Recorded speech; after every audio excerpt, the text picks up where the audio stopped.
A citizen of India who stays abroad will end up paying income tax in both countries unless they apply for an exemption. Non-resident Indians, or NRIs, who stay abroad for a minimum of 182 days in a year, are eligible to apply for tax exemption in their country of residence if they have already paid tax in India. To avoid double taxation, India has entered into Double Taxation Avoidance Agreements (DTAA) with several countries. In other words, this means the NRIs can seek exemption for tax paid in India while filing the tax return in the other country to avoid paying tax twice. First, let's get a grasp on how the DTAA prevents double taxation.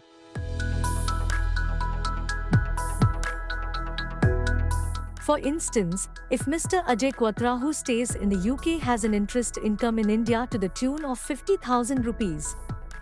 Because of different tax rules, let us assume the rate of tax is 10% in India and 15% in the UK.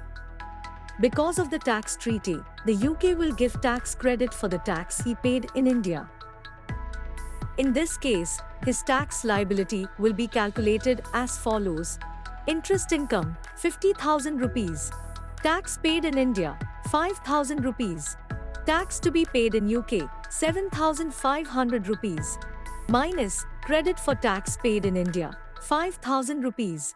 Total tax due in UK, 2,500 rupees. However, it is worth noting that an NRI can seek the benefits of DTAA after submitting the tax residency certificate, TRC, and other relevant documents. Although tax is levied at the rate of 20% plus surcharge and cess on the interest income received by an NRI in India, it will be charged at a lower rate if India has signed the treaty with that country. However, to become eligible to pay tax at a lower rate, the taxpayer must submit a tax residency certificate, Form 10F and PAN, permanent account number.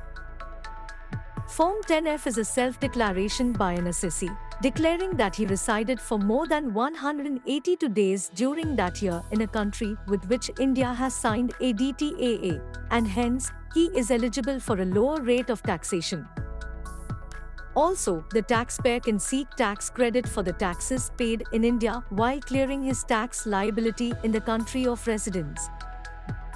So, we can summarize that an NRI is meant to pay tax in India for the income accrued here, but he can seek exemption and may be eligible for a lower tax rate if there is a double taxation avoidance treaty between India and the other country. The underlying idea is to prevent taxpayers from paying income tax two times on the same income.